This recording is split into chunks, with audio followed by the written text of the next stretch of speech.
if someone was going to start out on YouTube or maybe got a channel with hardly any subscribers, what is your advice to them? If you're starting out, the easiest thing is just put out videos. And it sounds like really stupid, but there are a lot of people that I talk to that like, oh, we're going to do video marketing, it's going to be amazing, we're going to do a YouTube channel.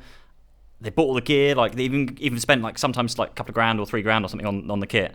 And yet 6 months later, they still haven't put anything out. Yeah. And it is a huge confidence thing. And I absolutely hated filming myself, hated editing myself.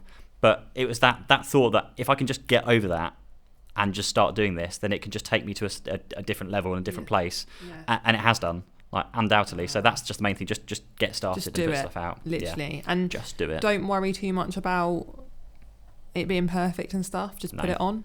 Oh, my first video, if you go, and it's still up actually, my first video, which probably is higher quality than some people's first videos because I'd actually made the investment in kit and stuff. And you know what you're doing. But like the audio was horrible. I sat in an office, you could hear it bouncing around the office. I had a TV with all my notes on that you could see in the reflection in the background because I had glass around me, so you could see me reading the notes. It was just, it was horrendous. But again, you just try and improve on every video. So just make the next video better than the last video. That's all you can really do. I like James Ashford, who owns Go Proposal, one of the software companies that I use. His phrase is version 1 is better than version none. And I love that saying because it was the same for everything that we do. It's like, do you know what, just put it out there. Don't worry about it. Like, I always say like could do better to everything, but I get in trouble sometimes for like, what if the wife hears that? Like, no, that's fine, don't worry. She's fine. Definitely not. Everything else. I can't see anything that's happening on Instagram. I don't know if... What's the best kit to buy for a YouTube newbie? Oh, we have a question. Right, hang on. Geek on Tour. Sorry. Let's do that again. So...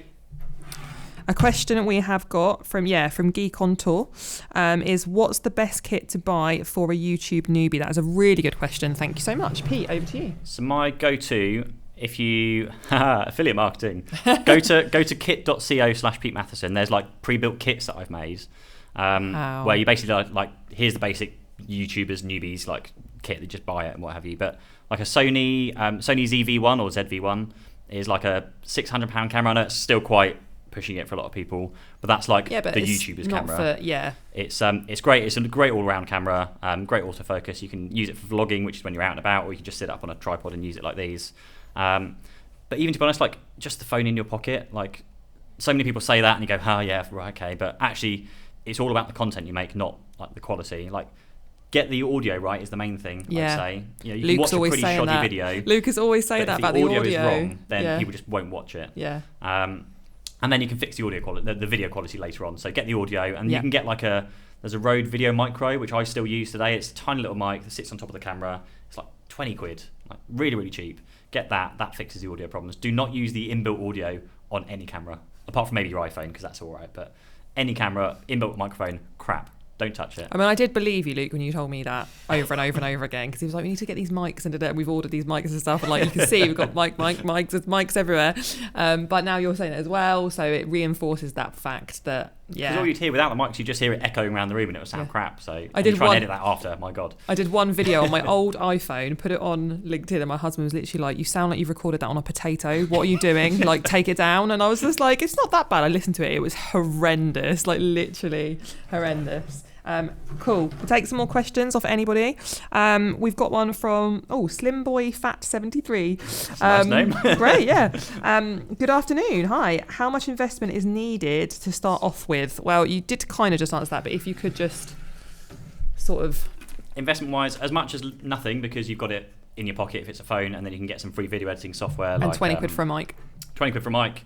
DaVinci Resolve is like a professional level video editing software, but there's a free version, so you can use that to start off with. Amazing DaVinci Resolve, people. And in terms of kind of getting started to like, you know, a good starting point, buy a camera, 600 quid, buy a microphone, 20 quid.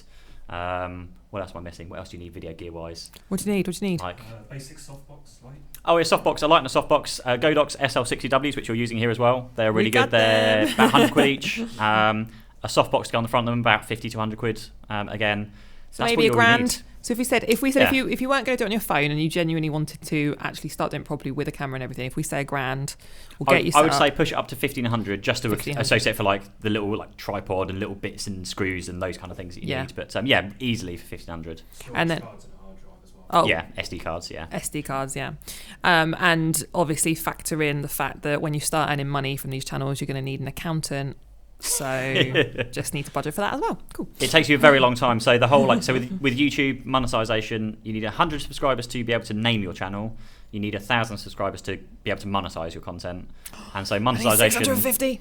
I started off with, I think I was earning about like £100 a month, but then I think it was like 6 or 8 months later we were already at like past 1,000. So it can scale up quite quickly. But it takes a while to earn anything. It sounds really silly, but I genuinely.